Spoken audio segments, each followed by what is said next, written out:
I just want us to pay very close attention to this video of Chidi and his action movement group. You know, when we talk, they will say, "Oh, you're attacking your brother. You're pushing a negative agenda against your people." But when we keep quiet, they're going to use us to do trade and barter.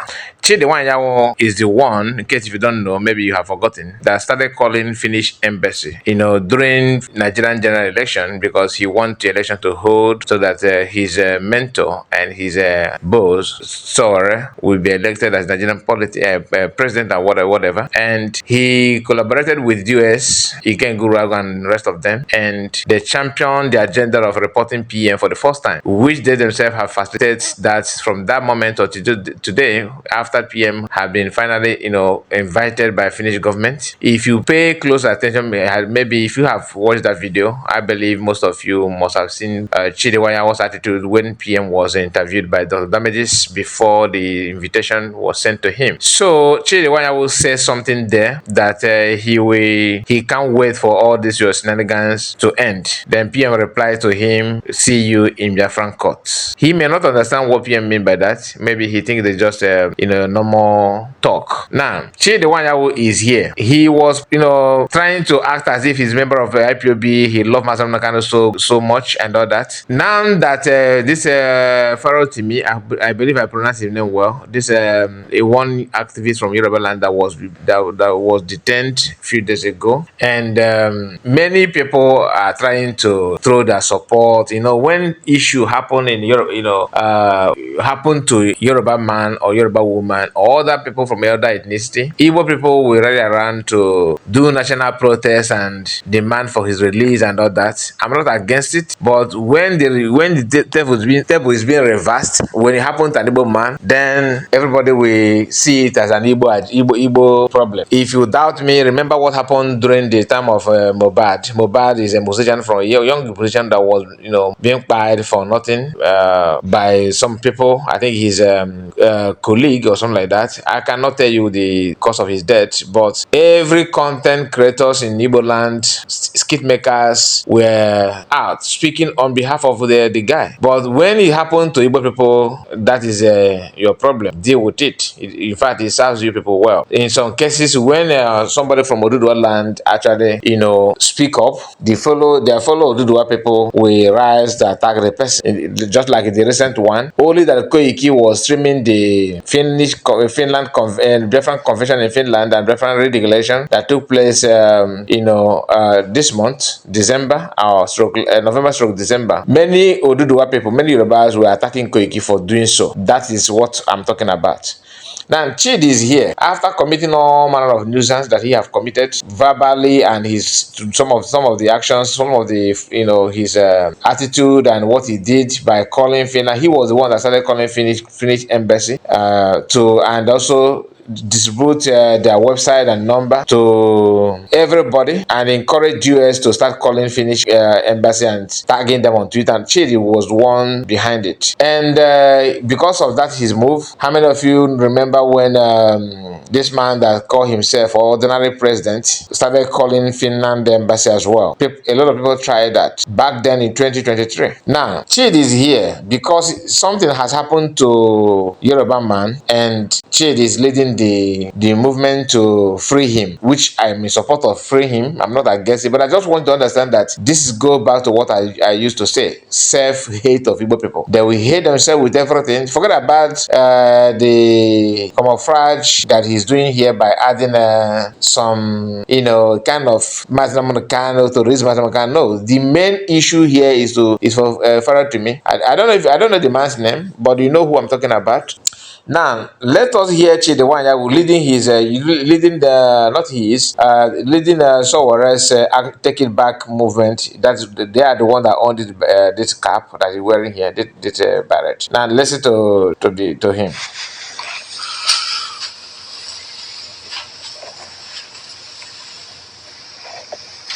Look at them.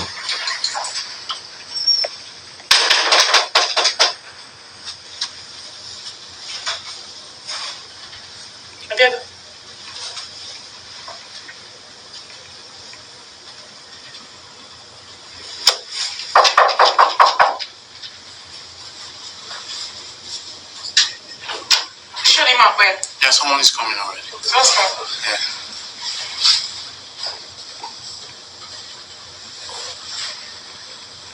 Yeah. Hi. Hello. How are you? I'm Corey. Nice to meet you. I'm Chidi. Hi, Chidi. Nice to meet you. Yeah. Hello as well. Hello. Yes. So, what do you have for us today? On behalf of the Take It Back movement, global. On behalf of Take It Back movement, now listen to this part of the video.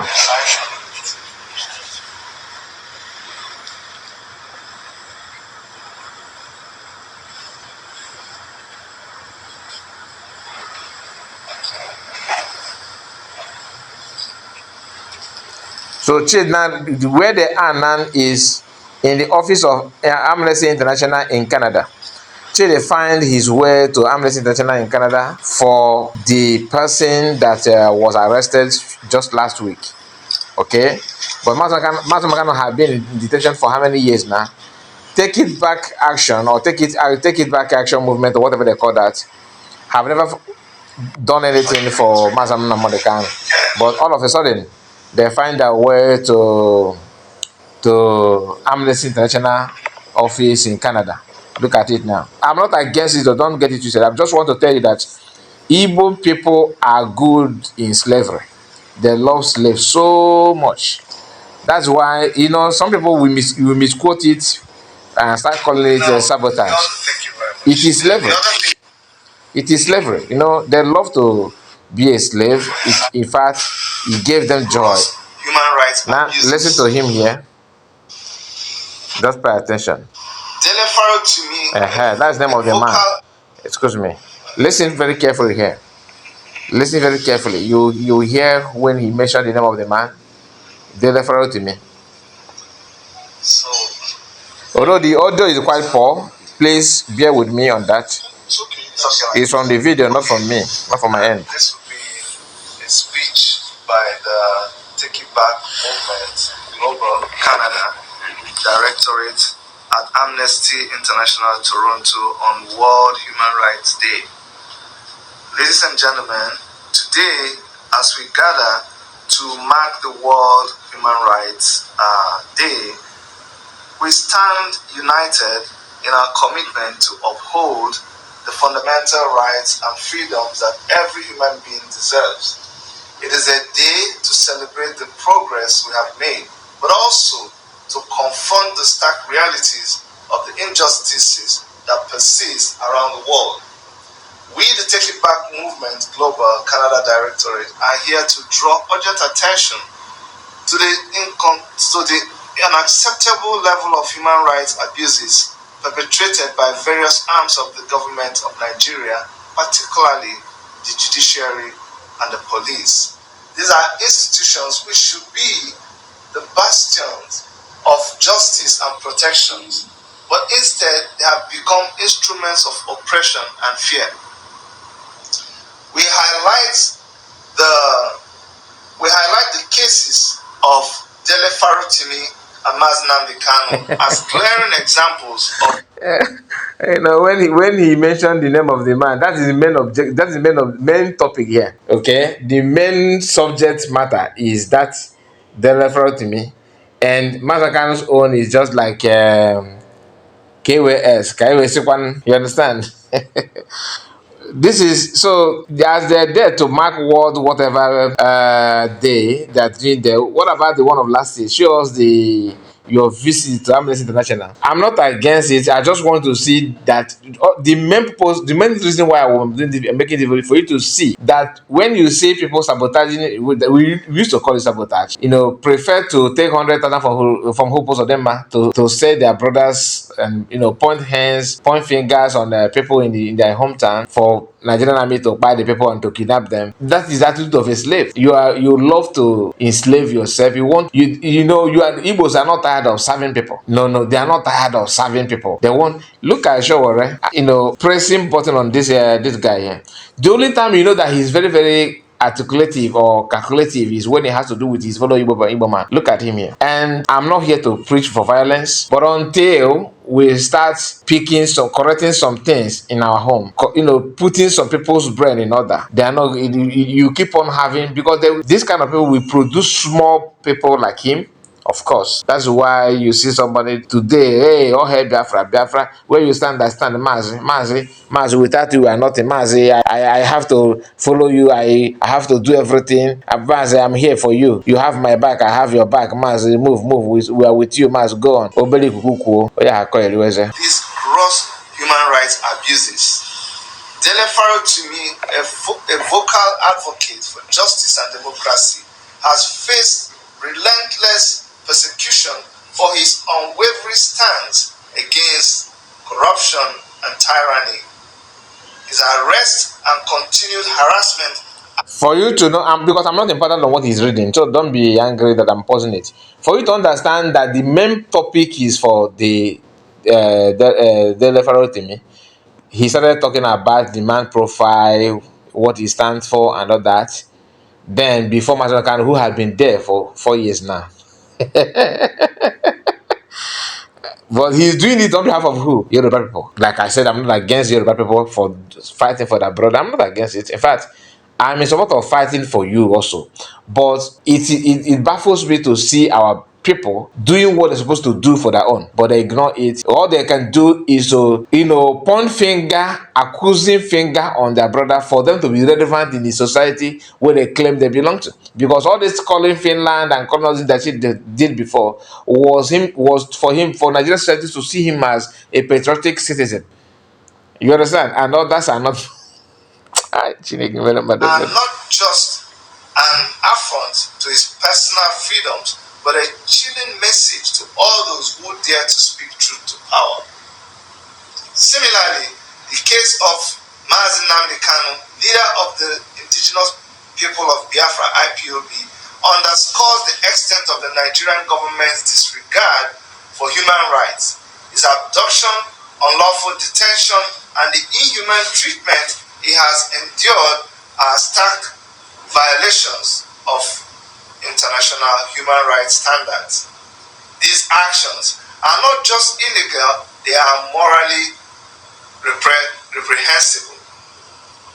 We demand the immediate and unconditional release of all political prisoners and prisoners of conscience in Nigeria. The continued detention of these individuals is a... Since I was born, Amnesty International have not released anybody in Nigerian prison.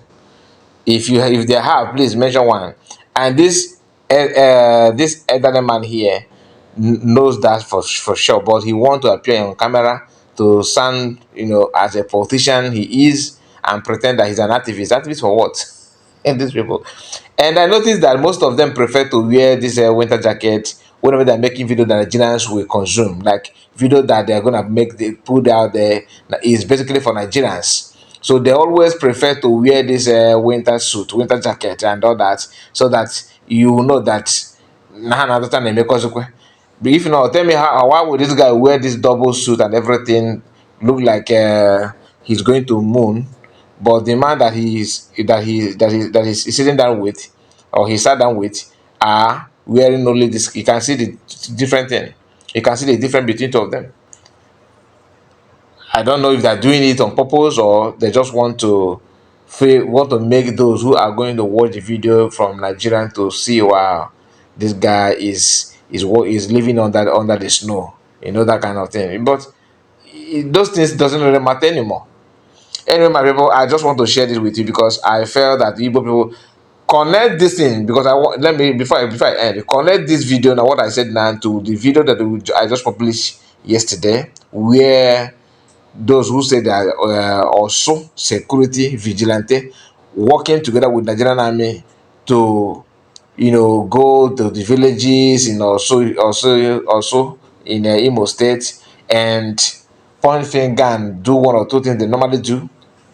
And in that video you will hear an Igbo man telling you that also gade ka ebe ndị ọzọ na nke ọsọ apụghị iche na Biafra ga-egbuchi unu nja, Biafra ga-egbuchi unu nja, na in fact unu na ọgụ na anụ na Morocco so ebido. When you look at the guy, he's not up to 40 years. That is slavery. This the difference between it being working like a slave, or being you know or driving joy to work to be slave, than I'm just a sabo. They are two different things. Slavery knows no boundary. It's not about, because I know some of you say, oh, it doesn't matter. Your brain could be a brain of you know you love that so much. Anyway, my people, thank you so much, and God bless you. Bye bye for now.